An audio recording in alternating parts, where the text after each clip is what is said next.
It's starting! Leagues, Trailblazer Reloaded. This is my first ever league, so this is going to be a good time. We have a ton of things to get done. We're probably going to 6-hour log twice today. Let's get into the video. We have so much progress to make. Let's go! We are going to be starting with Production Prodigy out of the first 3. We think that is going to be the best one for later on in the game. I'll show you some strategies that we're going to do. If you want to see what Production Prodigy does, go ahead and pause the video. For the entire first hour, I'm going to be following this guide by Double Shine. It is a 60-step guide to get 690 league points in 1 hour. This guide will get you to your second tier relic and your first area unlock within 1 hour. So we're going to knock this out and then we can start some more progress. Yeah. That's so weird. Threw it and got the fancy moves. We'll take it. Me too! Oh. We didn't start the fire. The game will tell you in the game chat. Bro, have you ever done a gen? I'm still trying to get my first. I swear to God! Oh, you public. Yeah, bro, he keeps falling, dude.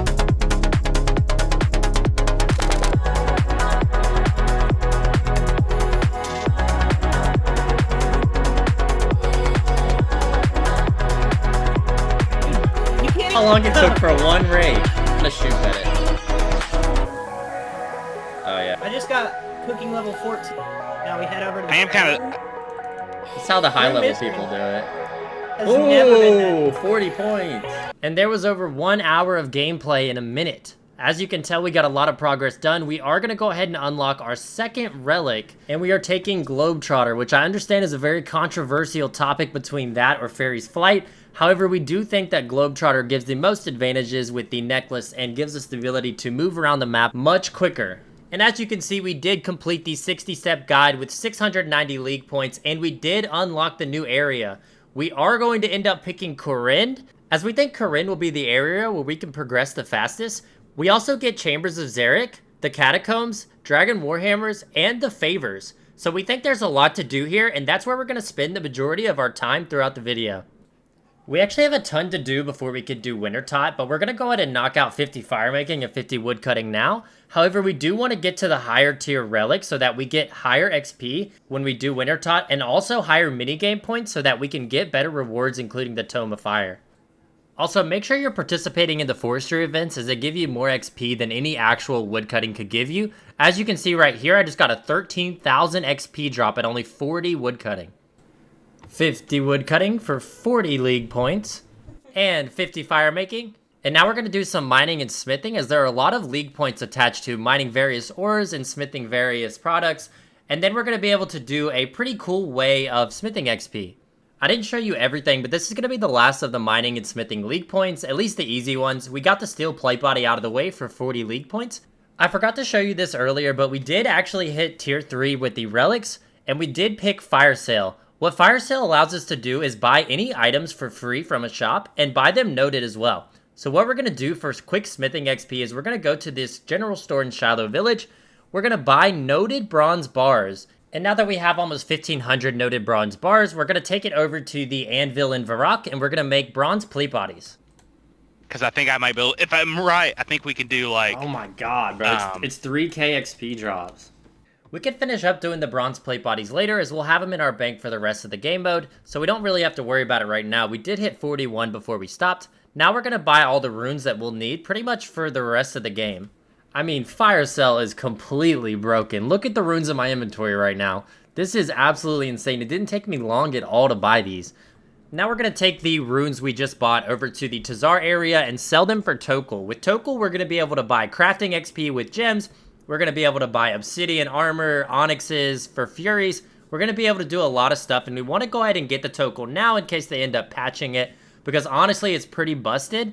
We quickly bought a couple things here at the Tazar area that we're going to need. We're going to actually get more Tokel, probably somewhere around 1 million Tokel. We'll sell maybe another 100,000 death runes and then stop. I'll take a quick breather just to show you where we're at. We've currently completed 83 tasks for 1,250 league points.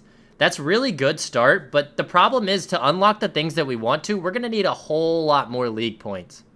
After a ton of running around, we were able to complete Client of Corinne. With the 2 XP lamps, we're going to finish off 30 agility, and then we're going to get almost 20 prayer on the second one, which is actually really good. But the reason we did this quest was to get early Port Piscarilia's favor, as we need to get 100% to be able to do our not-so-secret cooking method. There's 20 thieving, we need that for the next quest. There's the next quest done, the Queen of Thieves. This got us from 20 to 34 thieving, but more importantly, 90% favor. We did have to take a small detour with the Museum mini quest. This did get us 25 Slayer and 25 Hunter. We had to get 25 Hunter so that we could do Sandworms and get the last 10% of Port Piscarilia's favor. There it is, 100% Port Piscarilia's favor. Now we can buy from the food shop here, get a bunch of raw food stacked up, and pretty much boost our way very easily to 99 cooking. We took a quick detour to finish off the Tokel. We had to sell about 100,000 death runes. My wrist is actually hurting, but we ended up with around 1.8 million Tokel, which should be everything we need in this game for obsidian armor, onyxes, crafting XP, smithing XP, and anything else inside this area.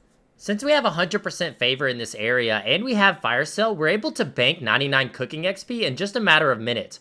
Unfortunately, I didn't buy enough sharks here, as you actually need 6,000 to 7,000, but let me show you the method now. If you took Production Prodigy like we did in the first tier relic, you're able to do this method where you can one-tick cook every single thing in your inventory. And if you bank some logs and then burn them right beside the Grand Exchange, you're able to basically one-tick 50,000 cooking XP every single second. That gets you around 15 million XP an hour, which means you can do 99 cooking in less than an hour. And it gets you hundreds of league points for doing it. So let's go ahead and bang 99 out, and I'll be right back. Well, I'm glad you guys are all here to witness. Thanks. Time to witness greatness. Yeah! Woo! There it is, 99 cooking. As you can see, we got 200 points for getting 99 cooking. We also got hundreds of points for every 80, 90, 95 along the way. This has to be the fastest league points in the game, as it only took us 45 minutes, maybe an hour to get 99. I wanted to show you one thing that I thought was pretty cool. I didn't get a screenshot right away, but a little bit later, I took a screenshot of the high scores, and it said that I was number 9, rank 9 for cooking, which I thought was pretty cool. I've never been in the top 10 rankings for anything. I know this will disappear pretty quickly, that's why I wanted to show you, but this is probably the last time I'll ever be top 10 on anything. And back to woodcutting. God, I hate this skill so much, but we need to actually get 60 woodcutting so we can enter the woodcutting guild and buy a rune axe. If you go to Wintertot with the bronze axe, it's going to be extremely slow, so we want to make a couple upgrades before we get there. Unfortunately, we're going to have to get favor and do a couple other things before we can do the woodcutting guild, but we need to make these upgrades first. One eternity later. Boom, 60 woodcutting. Thank the fucking Lord that's done. Now that that's done, we're going to grab Hosidia's favor so we can enter the woodcutting guild. The Depths of Despair is completed. That puts us at 75% Hosidia's favor and enough to get into the woodcutting guild. We got 40 points for entering the woodcutting guild. We're able to buy our rune axe, and then we actually got another 40 points just for using the rune axe. One of our group mates actually got off for the night, so we are postponing Wintertot until tomorrow. So because of this, we're actually going to work on another grind, which is a fire cape. The reason why we want to do this is because we're going to be able to unlock best in slot melee gear for now, which is the obsidian armor. This is probably a good time to mention that we did actually take the melee augment with the tier 4 relic, which means that we take 50% less damage, we attack much faster, and it makes melee really good in this game mode. I know people are saying that the mage relic is the best, but we aren't going to be taking any areas where we can get mage weapon upgrade. So because of the areas we're selecting and the melee relic, we really want to get obsidian armor as soon as possible and start doing slayer with it so that we can eventually get abyssal whips and then work towards even better melee upgrades. Now that I've explained my reasoning, we're going to start gaining combat levels to do Jad. We also need to get 300 Slayer points so we can buy the ability to fletch broad arrows. This gives us a very easy way to get enough fletching level to make our own magic shortbow. We completed Romeo and Juliet to give us enough quest points to enter the Champions Guild, which has our best in slot range upgrades and a couple melee weapon and armor upgrades. Now we're knocking out those Slayer tasks so we can get 300 Slayer points and begin fletching broad arrows.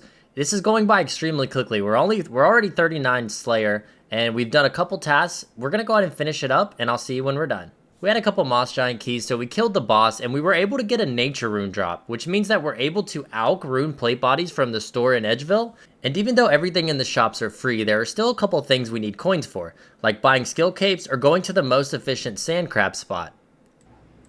Alright. Learn to fletch broad arrows with level 52 fletching. Perfect. With broad arrows unlocked, we're going to easily be able to make a magic short bow very soon. However, for tonight, we're going to stop at 54. We're going to make a used short bow, and we're going to go to Sandcrab Isle while we edit.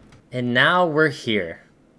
Honestly, I don't even know what to say. I haven't been this excited about RuneScape in a long time. I played for 16 hours on day 1. This is our current range gear. We have our best in slot melee gear right here for now. We're going to take a look at our stats now. As you can tell, we have 939 total level. We were AFKing the whole time at Sandcrabs while we edited. Because of that, we have 78 range. And now if we take a look at our points currently, we have 3,160 points. We've completed 131 tasks. We only have 9 tasks until we unlock our second area, which is going to be interesting because I think we're going to pick Asgarnia, which means Dragon Defenders, which means God Wars, but we're going to focus on our current grinds right now. But anyways, I think 16 hours is going to be enough on day 1. Let's go ahead and call it a day and go take a nap. Bye.